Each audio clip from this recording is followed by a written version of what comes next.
Buenas tardes. Vamos a agregar a conexión en serie en paralelo un temita cortito que es ley de continuidad, que se puede incorporar a la conexión en serie en paralelo o no, como quieran, lo mismo. Ley de continuidad. Flujo igual a área por velocidad lineal media. Desde el punto de vista físico, la ley de continuidad establece que en un sistema hidráulico cerrado, el flujo permanece constante. Esto se origina a partir de que a medida que aumenta el área seccional total de los tubos, la velocidad lineal media del flujo va a ir disminuyendo. Miren, ahí intentamos hacer un dibujito con un área 1, área 2, área 3. El tubo del área madre, 1, hay un flujo de 100 mililitros por segundo, que es el flujo total. Ese tubo se divide en dos ramas que están entre sí en paralelo. ¿eh? Las áreas 2 están entre sí en paralelo. Cada una de ellas tiene un calibre menor al calibre de la arteria madre o del tubo madre. Sin embargo, como están en paralelo, la suma total de las áreas o de los calibres da un área seccional total mayor. Por eso dice la ley de continuidad que a medida que aumenta el área seccional, la velocidad lineal media del flujo disminuye. Sin embargo, el flujo total permanece constante. Ustedes ven, son dos tubos, ¿eh? Por donde pasa ahora 50 mililitros por segundo en cada tubo. Es el flujo parcial. Pero si sumo los dos flujos parciales, son iguales al flujo total. Eso es ley de continuidad, básicamente. Ustedes van a ver que después el área 3 son cuatro tubitos más pequeños, pero como están en paralelo entre sí, generan un área seccional total mayor al sector 2. Eso hace que la velocidad de flujo en estos tubitos sea menor. ¿Estamos de acuerdo? Entonces van a ver que por cada tubito pasa un flujo de 25 mililitros y la sumatoria de los cuatro flujos me daría un flujo total igual al flujo de entrada.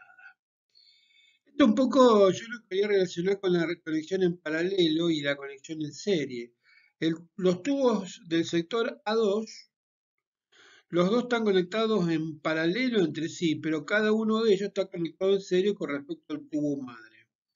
En el sector A3 hay cuatro tubitos conectados en paralelo, cada tubo con respecto al tubo que lo precede está en serie. Esto tiene que ver un poco con el concepto también de la resistencia en paralelo, donde la resistencia total es menor, porque si ustedes miran, la resistencia depende del radio, ¿no? Entre otros factores. Cada tubito chiquito tiene un radio menor.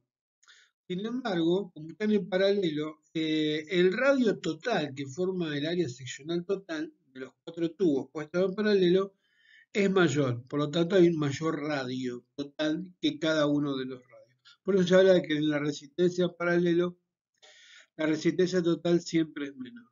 Bueno, así como ven ustedes, es la disposición de los tubos que luego vemos fisiológicamente en la disposición de los vasos sanguíneos. Si aplicamos la ley del circuito cardiovascular, esto es muy sencillo. Van a ver el eje vertical, flujo en el eje horizontal, longitud, recorrido de los vasos. Una línea en rojo y una línea en azul y una en negro. La línea en azul es el área seccional, la línea en rojo es la velocidad lineal media. ¿Estamos de acuerdo? ¿Sí? Si ustedes ven, a nivel de aorta, que es donde arranca el gráfico, la velocidad es máxima y el área seccional mínima. Y a medida que me voy acercando a la red capilar, como las arterias van disminuyendo de tamaño, van a ir aumentando el número, o sea, reducen el calibre individual, pero aumenta el área seccional total. Entonces va a ir aumentando el área seccional por ramificación, ¿tá? Y va a ir disminuyendo la velocidad. Esto permite que a nivel de la red capilar arteriovenosa me encuentre con un área seccional total mayor y una velocidad lineal mínima. La fisiología dice que a nivel de la red capilar, el área seccional total, de los capilares es 800 veces mayor que el área seccional total de aorta, que obviamente es un solo tubo, pero bueno, esto se considera así, área seccional total, no calibre. Esto tiene importancia fisiológica muchísima, porque si ustedes ven, no tanto el área, sino la velocidad, recuerden que yo tengo que, como corazón, llevar la sangre rápidamente a los tejidos. O sea, dentro de los tejidos, dentro de los órganos está la red capilar. Objetivo que llegue rápidamente el oxígeno. Por lo tanto, para que llegue rápidamente, yo tengo que salir del corazón con una velocidad máxima, ¿eh? Con una máxima velocidad para distribuir rápidamente la sangre hacia los tejidos. Por eso decíamos en una de las primeras clases que las grandes, medianas y pequeñas arterias cumplían la función de distribución. Por un lado, por su elasticidad, por otro lado, su onda de pulso. Bueno, y ahora le sumamos, por ley de continuidad, que las grandes, medianas y pequeñas arterias tienen, al tener menor área seccional total comparado con los capilares, mayor velocidad. Esto le permite a la sangre llegar rápidamente a los tejidos. ¿Qué pasa en los tejidos? ¿Qué pasa en la microcirculación? El área seccional es máxima y la velocidad lineal es mínima. Esto tiene importancia porque al tener mínima velocidad, el glóbulo rojo puede intercambiar con los tejidos, ¿eh? Aparte de esto, hay que sumarle la capacidad de deformación del glóbulo rojo cuando pasa por el capilar. Entonces, la importancia fisiológica de la ley es que, por un lado, permite la rápida distribución de la sangre hacia los órganos y a nivel de la microcirculación ubicada en los órganos, permite que al ser mínima la velocidad y máxima el área, permite el intercambio. Luego el proceso se invierte para el sistema venoso. ¿De acuerdo? Eso sería básicamente la importancia fisiológica de la ley de continuidad. Este tema es muy cortito, pero bueno, hay que verlo porque después se le suman algunas cosas que van a ver en Bernoulli. Así que alteraciones de la ley, de la que afectan la ley de continuidad. Yo puedo tomar alteraciones del área o alteraciones de la velocidad lineal media. Son los dos factores que pueden alterar, yo no digo el cumplimiento de la ley, pero sí pueden alterar el comportamiento de la sangre con respecto a la ley de continuidad. ¿Qué se puede alterar? El área seccional. ¿Por qué se puede alterar el área seccional? Por modificaciones del radio. Recuerden que área seccional puede ser total o individual. El área seccional individual está determinada por el calibre del vaso, ¿sí? Pi por radio al cuadrado. Mientras que el área seccional total está determinada por la sumatoria de todos los calibres. ¿Está? Aclaro por las dos. Bueno, acá tomamos un sector de un vaso sanguíneo y decimos, bueno, que un vaso sanguíneo puede presentar alteraciones del radio causados por aneurisma o ateroma. El aneurisma provocaría aumento del radio, una dilatación patológica, y el ateroma provocaría una disminución del radio. No vamos a poner acá cambios del radio fisiológico, porque el cambio de radio fisiológico se da en las arteriolas, ¿tá? La de vasoconstricción o la vasodilatación. Acá no lo vamos a poner porque no sé si tiene mucha importancia. Acá.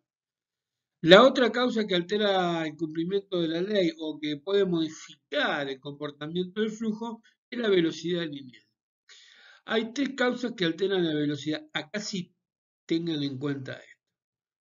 La viscosidad de la sangre, ¿eh? La viscosidad de la sangre que varía con el hematocrito y la temperatura. A mayor hematocrito, mayor viscosidad, menor velocidad. A mayor temperatura, menor viscosidad, mayor velocidad. El segundo factor, esto no es físico, es fisiológico, tiene que ver con la frecuencia cardíaca. La velocidad lineal media del flujo aumenta con la frecuencia cardíaca. Y por último, obviamente, las alteraciones del área seccional, que ya vimos. Si el área seccional disminuye, la velocidad lineal aumenta y viceversa. Tengan en cuenta lo de la velocidad porque es importante, ¿eh? Quisimos explicar un poquito el ejemplo del ateroma y el aneurisma solamente como ejemplo. El aneurisma, decíamos, es una dilatación patológica de la pared vascular. No vamos a explicar cuáles son las causas, ya la van a ver ustedes en tercero. Pero la pared se debilita y esto genera que aumente el radio de la arteria a ese nivel. Entonces se van a encontrar con un aumento brusco del área por aumento del radio. La velocidad del sector 2 va a caer porque a mayor área, menor velocidad. Sin embargo, el flujo que pasa por el sector 2 va a ser igual que pasa por el sector 1. Pero acá tengan en cuenta esto. Tengan en cuenta esto. Ustedes ven, yo hice como unos rulitos. La sangre venía fluyendo en forma laminar. Se encuentra con el pozo, el aneurisma. Si esto fuera un río, diríamos que es un pozo. Y se desordena. Y al desordenarse hace turbulencia. Entonces, a nivel del aneurisma, donde el radio genera cambio brusco del área, eso es causa de flujo turbulento. Entonces, alguna vez te podrían preguntar, ¿dónde se produce el flujo turbulento en un aneurisma? ¿Antes, durante o después? Es el durante, mientras la sangre pasa a través del aneurisma. En el ateroma, la cosa es al revés. En el ateroma, la placa de grasa o lo que quieran marcar reduce el área seccional en el sector 2. Entonces la sangre que venía fluyendo en forma laminar por el sector 1 llega al 2. Como se reduce bruscamente el área, se acelera, aumenta la velocidad y sale haciendo turbulencia hasta que luego nuevamente pasa a ser laminar. ¿No? En el ateroma, la turbulencia se da a la salida, mientras en el aneurisma la turbulencia se da en el nivel de la lesión. ¿Esto tiene importancia? Sí, muchísima. Cardiológicamente ustedes lo van a ver representado en semiología cardiológica como el soplo. Un aneurisma sopla, un ateroma sopla. Soplo implica la auscultación de un ruido y el ruido es las vibraciones que produce la turbulencia sobre la pared arterial. ¿De acuerdo? Ok, buenísimo. Pip, pip. Por último, un concepto que a nadie le da bola y después te lo preguntan. ¿Qué tipos de flujos o regímenes de flujo hay a nivel cardiovascular? Hay un flujo laminar y un flujo turbulento. Esto se puede llevar a la hidráulica también, no hay problema. Pero bueno, ustedes tienen que recordar esto. La sangre en el nacimiento del sistema cardiovascular nace haciendo turbulencia. Pero como la aorta es tan distensible, tan elástica, a la salida del ventrículo, a nivel de la raíz de aorta, la turbulencia desaparece rápidamente porque el radio de la aorta durante la sístole aumenta bruscamente y eso convierte el flujo turbulento en flujo laminar. Porque lo que hace aorta es generar que la velocidad del flujo se desacelere. ¿Está?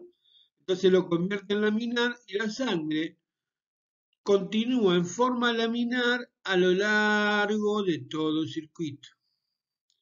Uno podría decir que el flujo arterial es laminar, inicia pulsátil, pero termina laminar en todo su recorrido, pero siempre es pulsátil.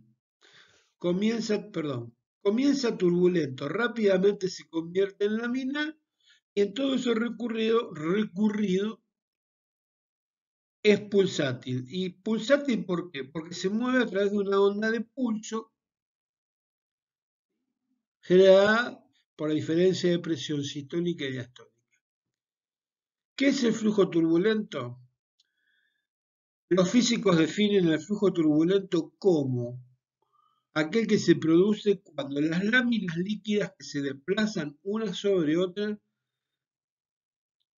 superan la velocidad lineal media considerada crítica para ese sector, por lo cual se desordenan. Eso es turbulencia.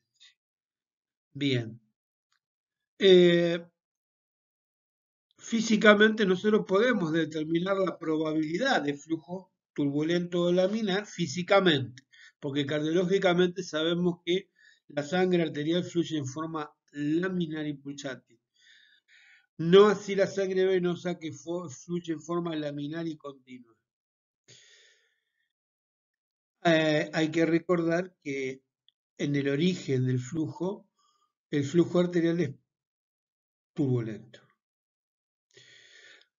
Físicamente hablando, la diferencia entre laminar y turbulento se puede obtener a través de una ecuación que es la ecuación de Reynolds, el número de Reynolds, es adimensional. Para los burros que no saben qué quiere decir adimensional, es que no tiene unidad de medida. ¿Estamos de acuerdo? La ecuación multiplica el radio por la densidad por la velocidad lineal media y divide todo eso en función de la viscosidad. Uno podría decir, a mayor radio, mayor número de Reynolds, a mayor velocidad aumenta el número de Reynolds, a mayor viscosidad, menor número de Reynolds. Bien, no nos compliquemos la vida. La interpretación es lo que me interesa. En algunos libros van a encontrar que el número de Reynolds, en vez de usar el radio, se utiliza el diámetro. Bien, trabajen con el radio porque normalmente manejamos radio, chicos, así que no se hagan problemas. Miren, la cosa es así. Usando el radio como valor en la ecuación, si el cálculo me da menos de 2000, el flujo es laminar. Si el cálculo me da más de 3000, el flujo es turbulento. Si el cálculo da entre 2000 y 3000, no es ni chicha ni limonada, por lo tanto se lo considera transicional. ¿Queda claro? Bien.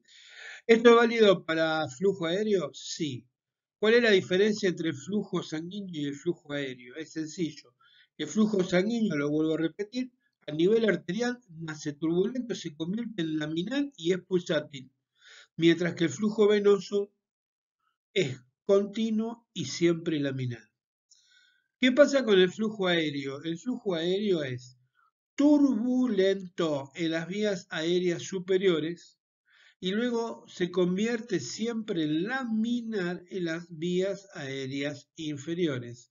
Si recuerdan respiratorio, habíamos dicho que inclusive semiológicamente existía un murmullo vesicular y un flujo tubárico que representaba la presencia de flujo aéreo turbulento o no. El flujo tubárico es como soplar en un tubo, eso es turbulencia o eso es la ocultación de la turbulencia en vías aéreas respiratorias altas. El murmullo vesicular está insuflando un globo que se está llenando de aire muy lentamente, no hace remolinos, eso es laminar. En el circuito arteriovenoso, si yo oculto un soplo es porque hay turbulencia. Y si hay turbulencia es o porque está alterada la viscosidad de la sangre, o porque está alterada la velocidad, o porque está alterado el radio. ¿Estamos de acuerdo? Ok. Recuerden que todos los factores que alteran la viscosidad de la sangre, tarde o temprano, alteran la probabilidad de flujo turbulento. ¿Sí? Perfecto.